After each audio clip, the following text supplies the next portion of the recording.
Regardless of the platform, it seems criminal activity and depravity creeps its way into any and every medium of entertainment, whether it be television, literature or film. What remains interesting and unique about the darkest individuals within music, or more specifically metal, is the fact that the musicians commonly bring that side of them to the forefront of the product and tend to get rewarded for doing so. This rings true within the second wave black metal scene that bubbled out of a heavily conservative Christian Norway in the 90s, with much of the youth involved in the scene peddling a dark satanic image sitting upon a perfect backdrop of distorted, dark and depraved music. The scene would eventually become notorious for a string of church arsons and violent crime. The thing is, the majority of these musicians behaved this way entirely in the pursuit of a particular image, bringing the darkness to the forefront to sell their music, with the eventual goal being some sort of fame or recognition. So what happens when an individual who is truly capable of some of the darkest crimes aligns himself with a music scene that seems to consistently reward pushing boundaries in some of the most immoral ways possible? I'm of course referring to former member of Mayhem and sole member of Burzum, Varg Vikernes, who is most commonly known for burning churches as well as cuddling key black metal member Euronymous. Varg remains extremely interesting as a case study of what happens when somebody who is truly capable and willing to commit various levels of crime in the guise of pushing forward their art receives a large platform through music, and how rabid fan bases may react to that for decades after. Varg is a figure who seems to consistently split public opinion within the heavy music zeitgeist, with many individuals seeing him simply as a criminal who was willing to stop at nothing to feed his own ego, opinion and art. Despite his crimes that many see being a result of mental illness as well as an extremely strange childhood, he still has an audience that rabidly defend him to this day, whether that be due to the consistency of interest in music the man has put out for just under 3 decades now, or a general public that is inherently fascinated by individuals that sit themselves upon the fringes of society. Varg is a figure that seems to dwarf a music scene that, due to various events prior to his rise, would have seen a similar level of infamy with or without his crimes. In order to understand Varg Vikernes as a musician, and most importantly individual, we need to first look towards his strange childhood, which was later cited by Varg to be the originator of his alternative views and lust for power. Varg Vikernes was born Christian Vikernes in Bergen, Norway in 1973. Side note, why do infamous musicians always have names that directly contradict their eventual activity later in life? I'm looking directly at you, Mr. Jesus Christ Allen. Financially, Varg was born into a stable family, with his mother working for an oil company and father being an electronic engineer. If you're to believe Varg's self-published books specifically about his childhood, he would become extremely independent at a young age, routinely escaping his nursery like some sort of racist, greasy Houdini. He also claimed he walked the streets of Norway as a 3-year-old and became autistically obsessed with tabletop RPG games. Some of these seem more likely than others. It appears to be vague, unrelated tidbits from an autistic egomaniac to me. In order to understand his later actions, I found it was best to look towards his parental figures. Varg's father would present himself as an extremely successful figure within his line of work, specifically stating that his ethnicity, being a white Norwegian man, made him superior to any colleagues that may be from a different descent. Despite his outdated views, Varg's father was tasked with an international job in Baghdad, Iraq, specifically working under Saddam Hussein, developing computer programs. This resulted in the relocation of Varg Vikernes and his family. When arriving, the family found that there were no spaces available within an English school, meaning Varg was forced to join a fully Iraqi school. It would be here that Varg grasped an understanding of racial matters which entirely skewed his perception in terms of what he saw as a difference in the worth of specific races. Due to Varg being one of the few white people of a higher socio-economic status within the school, he began to notice a vast difference in terms of treatment from fellow students and teachers. He would eventually see this as a way to leverage power over other students, often attempting to strike fear in them for his own amusement. Corporal punishment was extremely common within the school. Despite this, Varg would never be at the receiving end, at one point actually calling his teacher a monkey, as he knew he wouldn't receive the same punishment as the other students. According to later interviews with Varg's mother, he would begin using outright aggression as a form of intimidation to gain power over his peers. Despite this, she doesn't link his experience within Baghdad to the later racism he would heavily promote, although admits it began to cause problems that may have led to his later criminal activity. His mother would also state how Varg had always had issues hiding his true emotions and often had strong visceral reactions to things he may have disagreed with. Much of this can be linked to the actions of Varg's father. As mentioned earlier, his father was incredibly racist, pushing his deeply authoritarian views upon his children. This often took the form of corporal punishment and violence. Varg's mother would also often disdain the fact that his son may one day begin to date a woman from another race. Despite the fact Varg and his father would become extremely disconnected as a result of the violence, he would begin to share much of his father's views on race, specifically hanging a flag of an extremely demonetizable symbol on his bedroom wall. His father's reactionary rage when viewing this flag confused Varg. He assumed his dad had similar views due to the racist comments he would utter towards black individuals within the village throughout Varg's childhood. One thing that remains ripe for debate and humorous misinformation to this day is the scar on Varg's face and how he may have received it. According to a 2012 interview, Varg would receive the accident whilst skiing, claiming it resulted in an out-of-body experience where he saw the light of Belus, which is another name for Baldur, the son of the god Odin. Despite the fact Varg was deeply interested in classical music from a young age, he would only begin listening to heavy metal around the age of 12, with Iron Maiden being his favourite band. He would also enjoy the first wave black metal bands such as Celtic Frost and Bathory, although specifically loathed the works of Venom, who are cited by many as being the main influence for the second wave black metal scene in Norway. This would inspire him to pick up the guitar at the age of 14. He would also become autistically interested in fictional realms, specifically the works of J.R.R. Tolkien, with his later alias Count Grishnak being ripped straight from an orc within Lord of the Rings. Varg would also become obsessed with the collections of weapons and army memorabilia. He would dress in ragged old army clothes and specifically loved the Germans and hated the British and American armies. He also began to loathe the traditional Christian values that were heavily pushed within the seemingly idyllic place he lived, and instead became obsessed with Norse mythology, beginning to align himself with the pagan religion. Varg would continue to develop his musical style throughout his teenage years, refusing any formal training, instead choosing to push towards originality, which of course only resulted in power chords and distortion. It's black metal, of course. At the age of 17, Varg would meet the members of extreme metal band Old Funeral, eventually resulting in him joining the band as their guitarist. Old Funeral were one of the first bands within Norway that began playing what would eventually become the second wave black metal style, and heavily influenced the development of Varg's later guitar playing. He would play guitar on their EP Devoured Carcass. Varg quickly remembered the fact that he absolutely despised other people and proceeded to leave the band, instead deciding to create a solo project named Burzum. The name Burzum essentially just means darkness, and once again is solely inspired by Lord of the Rings. You see, Varg was wholly against any form of organised mainstream establishment. This blended into his music. His music tended to completely ignore any traditional song structure, with each of the elements being recorded on perhaps the worst fucking equipment known to man. This included entirely borrowed equipment and an old pilot's headset microphone to record what can be seen by some as vocals and others as blocked drain roleplay. This resulted in a disgusting, distorted amalgamation of sounds that managed to push forward the direction of the already depraved black metal scene that was beginning to flourish in Norway. Burzum began to receive a small amount of attention around this time within the scene, and Varg was asked to join Mayhem, who had very quickly outshone Burzum in terms of pure degeneracy. Mayhem was by far the most popular band within the second wave scene at the time, with their former vocalist Dead being one of the main reasons for their infamy. Essentially, Dead would routinely hurt himself on stage before eventually partaking in self-deletion a year before Varg's inclusion. Guitarist and self-proclaimed leader of Mayhem, Euronymous, would utilize Dead's self-deletion to try and grow the band's infamy, leading to their bassist, Necrobutcher, leaving the band out of pure disgust. Varg replaced Necrobutcher and became the bassist for the band under the name Count Grishnak. Euronymous had become a notorious figure within the black metal scene in Norway and saw it as entirely his own creation, opening the infamous Helvete record store and running the record label Deathlike Silence Productions. It was this label that was responsible for much of the success of many bands within the scene.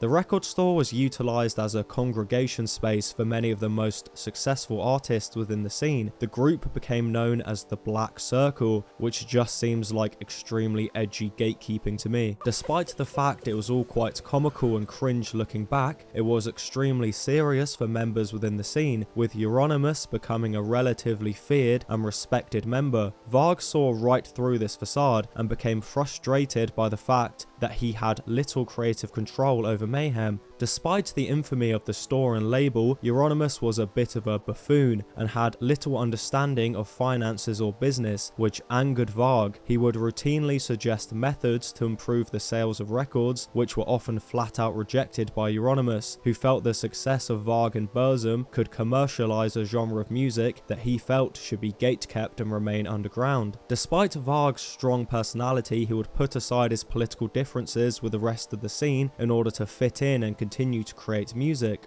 Although the self-deletion of Dead had led the genre into infamy, it would be a string of events that started in 1992 that fully cemented it in the history books. This started with the burning of Fantoft State Church, which quickly led to a string of 7 similar burnings throughout 1992, with the most iconic perhaps being the Escalating church burning on Christmas Eve, that was later followed by another similar attack on Christmas Day. Varg was said to be the instigator of many of these attacks. Many within the media at the time tried to make sense of the arson attacks, immediately linking it to Satanism and therefore the black metal scene that heavily aligned itself with the image of Satanism. Varg has later stated that his reasoning for the burnings was not Satanism, instead revenge for the Christian desecration of Viking graves and temples. That's actually not entirely true. He's always denied responsibility for the arsons, but has always put forward his reason for doing the arsons. Despite denying responsibility for these arsons in later interviews, he would arrange an anonymous interview with Norway's biggest newspaper, taking full responsibility for the church burnings.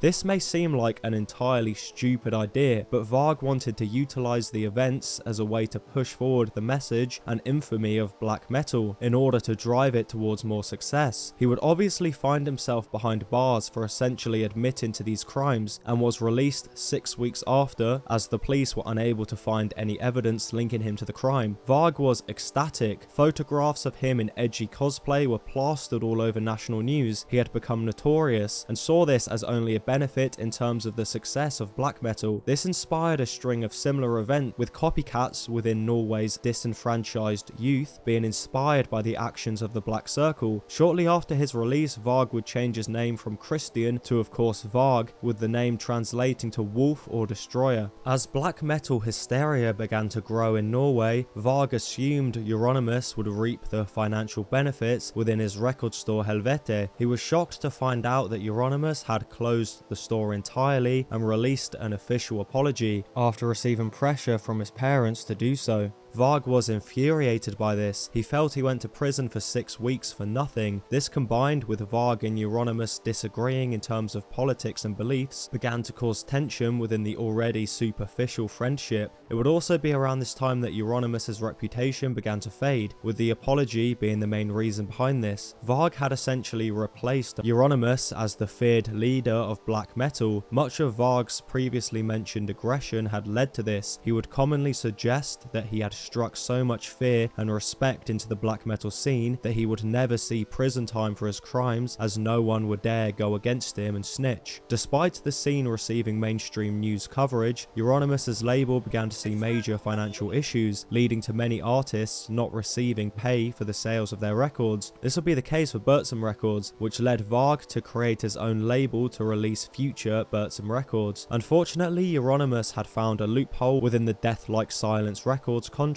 proving that technically he owned the rights to all Burzum records, forcing Varg into a 4-album deal. Tensions would continue to build between the two, with Euronymous continuously hinting at taking Varg's life to other members, blaming his inherent desire to commercialize black metal as the reason. You may be thinking, didn't you recently say many of the members were beginning to see Euronymous as nothing but a pussy? And yeah, that technically is true, but he was still seen as a threat due to various rumors, one including Euronymous allegedly poisoning a journalist who had been staying at his house. According to the story, the journalist mysteriously disappeared shortly after, but I couldn't find any real proof of this. According to Varg, it would be around this time that Euronymous began to describe his plan to kidnap Varg and torture him in a forest with the intention of creating a snuff film. Many of these rumours would continue to come back to Varg, adding to his paranoia. Around this time, the two were still engaging in conversations regarding contract disputes and managed to come to a conclusion, with Euronymous inviting Varg to his home in Oslo to sign the final contract. Varg saw this as the beginning of Euronymous' dark plan and drove straight to Oslo alongside guitarist Snorre Ruch. So the events that occurred upon Varg's arrival at Euronymous' house are a little bit muddy, with one of the individuals involved being straight up dead and the other individual being straight up Varg Vikernes, so take it all with a grain of salt. Upon arriving, Euronymous would present Varg with the contract. When Varg responded aggressively, Euronymous would kick him in the chest, scrambling indoors to retrieve what Varg assumed was a weapon. The scuffle that ensued resulted in Euronymous receiving 23 stab wounds and passing away. After the event, Varg would return to Snorre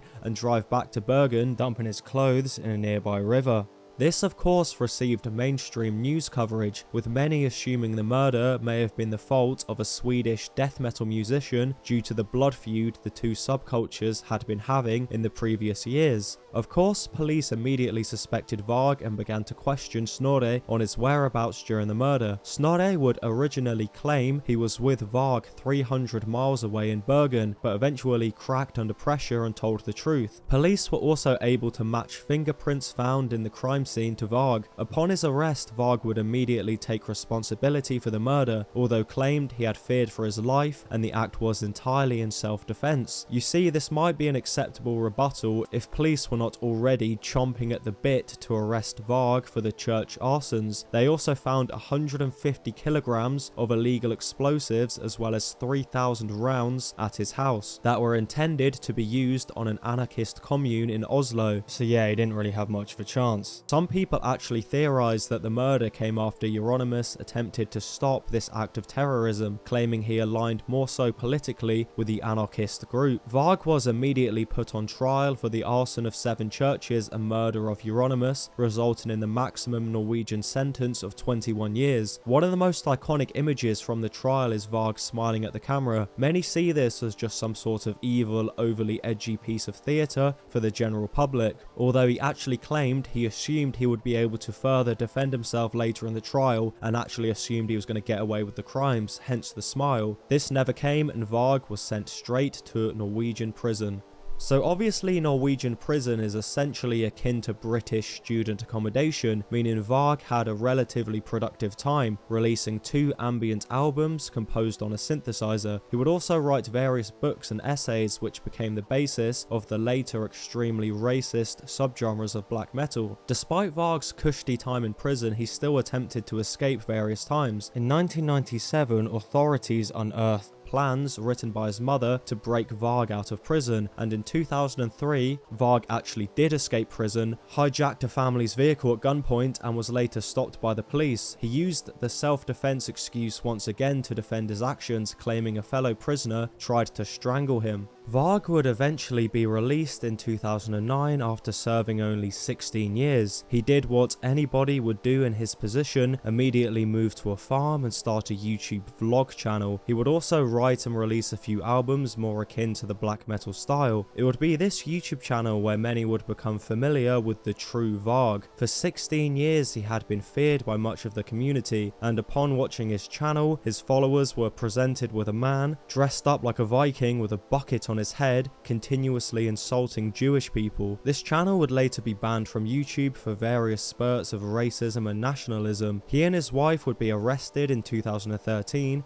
under suspicion of terrorism after his wife bought 4 firearms. After failing to identify any terrorist plans or targets, the police instead charged Varg with inciting violence against Muslims and Jews. Varg has remained productive in the years since his sentence, releasing various books and online blog, as well as a tabletop RPG game named Mythic Fantasy Role-Playing Game. He would release his last album under the Burzum name in 2020 and has remained relatively quiet apart from the occasional schizophrenic rant on the internet. What remains interesting to me about the life and actions of Varg Vikernes is the reaction it has received from many interested in the genre. For most, he's simply seen as a meme due to his comical YouTube channel post-prison. To some, he's seen as a genius that deserves eternal praise despite the racism and crime. In my eyes, the actions of Varg show a clear desire for power that may be the result of mental illness. Throughout his childhood, he was able to control others due to his status and situation. When entering the black metal scene, he became aggravated by the fact he wasn't seen as the leader. This led him to committing various crimes in order to leverage his power, eventually causing a division between him and Euronymous that led to his murder. To be honest, it might be best if this motherfucker just stays quiet for a little bit. To be fair, one thing can be certain, he looks hilarious on a tiny pink motorbike.